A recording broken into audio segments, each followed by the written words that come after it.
Quais são as vantagens? Ou seja, por que eu estou passando isso para vocês? O foco dessa aula, galera, é derivar a função cosseno de x pela definição. E eu não estou passando isso aqui à toa. É comum em prova, os alunos travam demais e dá trabalho. Você tem que saber muita propriedade, enfim, não é uma questão simples, não. E cai na prova. Então eu vou explicar isso aqui passo a passo, com muita calma, para todo mundo entender.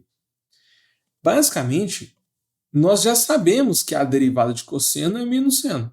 Se você não sabe isso, é porque você ainda não chegou nessa matéria de derivadas. Mas eu te garanto que você vai ver isso, tá? E o que nós vamos tentar fazer é provar que a derivada de seno de x, não, a derivada de cosseno de x é igual a menos seno de x. Sempre que o enunciado pedir derive pela definição, você não pode simplesmente usar as propriedades. Você tem que usar a definição de derivada para demonstrar.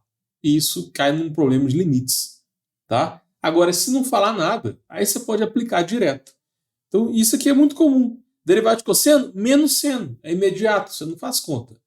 Mas se colocar pela definição, aí você tem que tomar muito cuidado. E para você passar em cálculo de primeira, tem que saber derivar pela definição. Eu conheço vários professores que adoram colocar isso na prova. Sempre tem uma questãozinha ou outra, derive pela definição.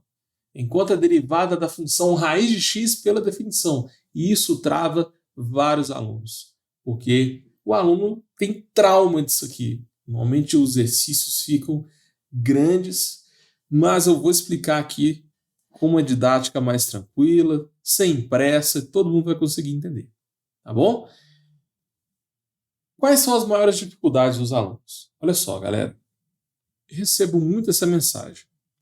Não entendo a aula do professor. O professor explica rápido demais. O professor explica numa linguagem complexa e eu não entendo nada. E não sei se acontece com você, mas para você passar em cálculo de primeira, você não pode voltar para casa com dúvida. Tá? Isso vai virando a bola de neve. E muito aluno, às vezes, fica com vergonha de perguntar alguma coisa para o professor, porque às vezes fica pensando que a dúvida é simples demais, ou que vai passar vergonha na frente da turma, ou fica com um pouco de medo, né, da reação do professor. Enfim, muita gente, muito aluno, volta com várias dúvidas sobre a aula para casa. E isso vira uma bola de neve, porque aí chega na próxima aula, você vai ter mais dúvida ainda, e, nossa, ao invés da prova, acumula tudo, você não consegue estudar em casa. Então, dica para vocês, não importa se o professor ele pega pesado ou não, se você entende a aula ou não, tem que tirar dúvida, galera. Eu era aquele aluno chato, aquele aluno que assim, não entendi não, eu levantava a mão toda hora, professor, explica de novo que eu não entendi não.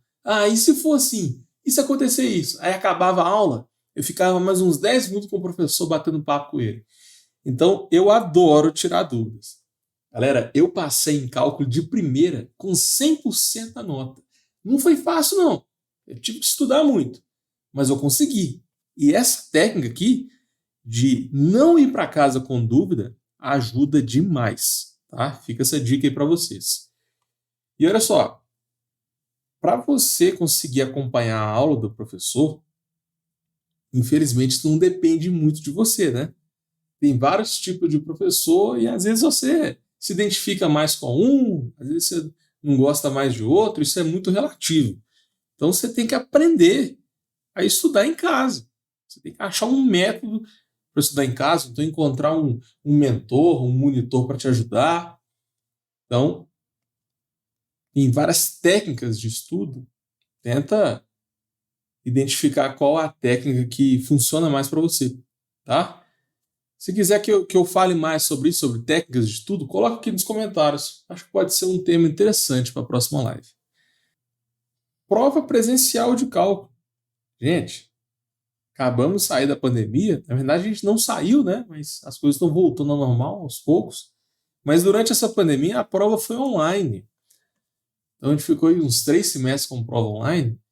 E assim, muito aluno passou em cálculo sem saber a matéria. Porque consegue consultar o livro, consultar o caderno na hora da prova, faz a prova em grupo, consulta o Google.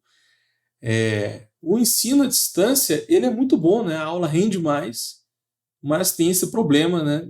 Não tem como fiscalizar se o aluno realmente sabe. Então, estou recebendo vários alunos que passaram em cálculo, mas chega lá no cálculo 2 sem saber o cálculo 1. E dessa vez, pessoal, já está confirmado, mais de 90% das faculdades voltou para o regime presencial.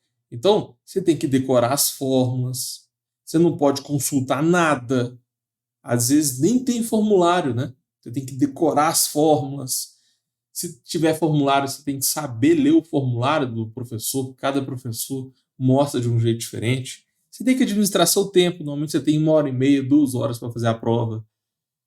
Então, muita gente sabe a matéria, estudou muito, mas chega lá e fica, sei lá, 60% da prova na mesma questão. E perde tempo, tem que saber administrar o tempo de prova. E tem mais um fator aqui, que é calculadora. Eu conheço vocês que saíram aí do colégio agora, estão chegando na faculdade, nunca viram calculadora na vida. Tem faculdade que deixa, tem faculdade que não, mas a maioria da faculdade deixa usar calculadora. Aí vem a grande questão. Qual calculadora? Não é qualquer calculadora que você pode usar na prova. Porque tem calculadora que é quase um computador. E essas aí são consideradas cola, né? Você pode até escrever coisas, mandar mensagem. Essas aí não pode, não. Você tem que usar aquelas calculadoras científicas, aquelas mais simples. O preço normalmente varia entre 50, 100, 150 reais, alguma coisa desse tipo aí. Calculadora gráfica normalmente não pode usar. Então, você tem que aprender a usar a calculadora. Por exemplo, você tem que conferir se ela está em radianos ou se ela está em graus. Você tem que saber inserir a expressão na calculadora. E se você não treinar isso antes, chega na hora da prova, você vai demorar tanto para colocar a expressão na calculadora que às vezes é mais fácil você fazer na mão, você fazer a conta na mão. E o pior de tudo, se você não confia na calculadora, você não sabe se você acertou ou não. Aí muita gente faz a conta na calculadora e depois fica conferindo. Então você tem que pegar essa segurança. Tá? Então, esse é um medo muito comum, o medo da prova presencial de cálculo, depois de ficar aí 3 semestres na pandemia, né, acostumado com a online.